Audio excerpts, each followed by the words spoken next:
ونشهد أن محمدا عبده ورسوله أما بعد فأعوذ بالله من الشيطان الرجيم بسم الله الرحمن الرحيم الحمد لله رب العالمين الرحمن الرحيم مالك يوم الدين آخر.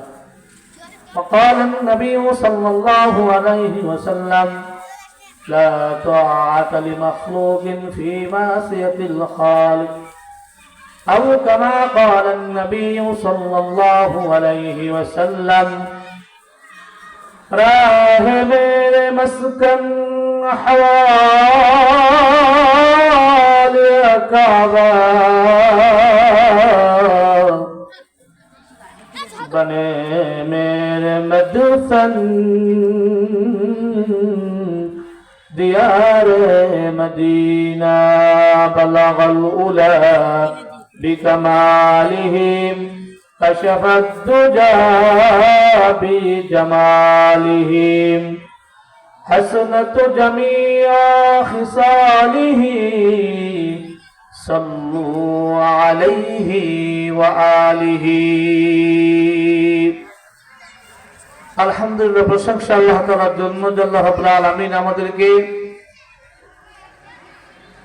দিনী এক মাজলিসে নিয়ে আসছেন শুকরিয়া আলহামদুলিল্লাহ দুরূদ ও সালাম সাইয়্যিদুল মুরসালিন জনাবে মুহাম্মদ রাসূলুল্লাহ সকলে বলি সাল্লাল্লাহু আলাইহি ওয়াসাল্লাম। সময় অল্প সংক্ষেপ, ভূমিকা ছাড়া দুই একটি কথা বলবো ইনশাআল্লাহ। আল্লাহ রাব্বুল আলামিন পবিত্র কোরআনে ৬৬৬৬টি আয়াত নাযিল করেছেন। সর্বমোট আয়াতের সংখ্যা, সূরার সংখ্যা ১১৪টি। তার মধ্যে প্রথম সূরা সূরাতুল ফাতিহা। আল্লাহ রাব্বুল আলামিন কোরআনের শুরুতে ভূমিকা স্বরূপ সূরাতুল ফাতিহা নিয়ে আসছেন। সমস্ত কোরআনের ভিতরে যা আছে আল্লাহ তাআলা সূরাতুল ফাতিহার ভিতরে তা ঢুকিয়ে দিয়েছেন। কোরআনকে ভূমিকা বা কোরআনের সারাংশ বলা হয়, উম্মুল কোরআন বলা হয়, কোরআনের মা বলা হয়। তো আল্লাহ তাআলা সে উম্মুল কোরআনের সূরাতুল ফাতিহা শুরুতেই আল্লাহ তাআলা একটি আয়াত নাযিল করেছেন। এই আয়াতে আল্লাহ তাআলার প্রশংসা বান্দা কিভাবে করবে, কেন করবে, এটা আল্লাহ তাআলা শিক্ষা দিয়েছেন। আল্লাহ তাআলা এই সূরা শুরুতেই বলেন আলহামদুলিল্লাহি রাব্বিল আলামিন।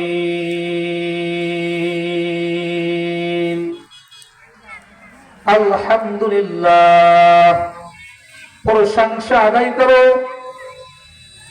লিল্লাহ, আল্লাহ তাআলার, যে আল্লাহ রব, কোন রব, আল আলামিন, বিশ্ব জগতের রব, প্রতিপালক, রব মানে প্রতিপালক, আলামিন জগৎ সমূহের প্রতিপালক, আর রহমান, প্রশংসা আদায় করো সেই আল্লাহর, যে আল্লাহ রহমান, আর রহিম, প্রশংসা আদায় করো সেই আল্লাহর, যে আল্লাহ রহিম, দয়ালু এবং অতি দয়ালু। আল্লাহ তাআলা বলেন আলহামদুলিল্লাহ, প্রশংসা আদায় করো বান্দা লিল্লাহ, আল্লাহ তাআলার। কোন আল্লাহ? যে আল্লাহ রব, বিশ্ব জগৎ সমূহের